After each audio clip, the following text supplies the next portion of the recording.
மற்றும் ஒரு அண்மை செய்தி. தொடர் கனமழை காரணமாக நெல்லை வந்தே பாரத் ரயில் ரத்து செய்யப்பட்டிருக்கிறது. அண்மை செய்தியாக பார்த்து வருகிறோம். சென்னையிலிருந்து நெல்லைக்கு செல்லக்கூடிய வந்தே பாரத் ரயில் ரத்து செய்யப்பட்டிருக்கிறது.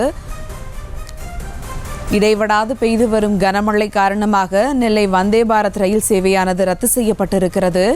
நெல்லையிலிருந்து சென்னைக்கு வரக்கூடிய வந்தே பாரத் ரயிலும் ரத்து செய்யப்பட்டிருக்கிறது. இது குறித்த கூடுதல் விவரங்களோடு இணைகிறார் எமது செய்தியாளர் வினோத். வணக்கம் வினோத். நெல்லையில் வந்தே பாரத் ரயிலானது ரத்து செய்யப்பட்டிருக்கிறது. இது குறித்தான விவரங்கள்.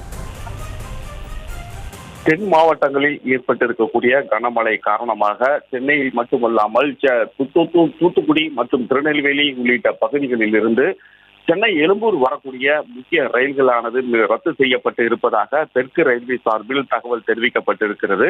தூத்துக்குடி இது போன்ற மாவட்டங்களில், திருநெல்வேலி ஆகிய மாவட்டங்களில் கனத்த மழை காரணமாக ஏற்பட்டிருக்கக்கூடிய தண்டவாளத்தில் ஏற்பட்டிருக்கக்கூடிய வெள்ள பெருக்கானது தொடர்ந்து இருந்து வருவதாலும், வெள்ளத்தால் பாதிக்கப்பட்டிருக்கக்கூடிய தண்டவாளத்தில் ஏற்பட்டிருக்கக்கூடிய மழை வெள்ள நீர் தொடர்ந்து அதிகரித்து வரக்கூடிய காரணங்களால் இது போன்ற ரயில்கள் ரத்து செய்யப்பட்டு இருப்பதாகவும், மேலும் இந்த ரயில் தண்டவாளங்களில் ஏற்பட்டிருக்கக்கூடிய மழை வெள்ள நீர் படிப்படியாக இறங்கும் பட்சத்திலேயே மீண்டும் ரயில்கள் இயக்கப்படும் எனவும், அதுவரை அடுத்த கட்ட அறிவிப்பு வரும் வரை தொடர்ந்து ரயில்கள் ரத்து செய்யப்பட்டு இருப்பதாகவும் தெற்கு ரயில்வே சார்பில் தகவல் தெரிவிக்கப்பட்டிருக்கக்கூடிய நிலையில், அதேபோல் தூத்துக்குடியிலிருந்து திருநெல்வேலி உள்ளிட்ட மாவட்டங்களிலிருந்து சென்னை எழும்பூர் வரக்கூடிய முக்கிய ரயில்கள் அனைத்தும் ரத்து செய்யப்பட்டு இருப்பதாக தெற்கு ரயில்வே சார்பில் அறிவிப்பு ஒன்று வெளியிடப்பட்டிருக்கக்கூடிய நிலையில் இந்த அறிவிப்பானது தொடர்ந்து நடைபெறும்.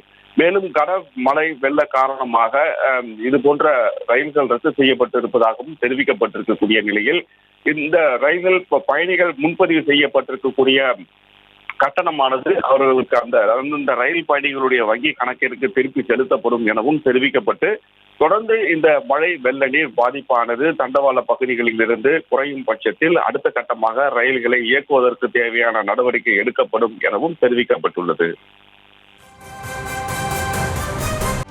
செய்திகளை உடனுக்குடனும் துல்லியமாகவும் தெரிந்து கொள்ள சப்ஸ்கிரைப் பண்ணுங்க.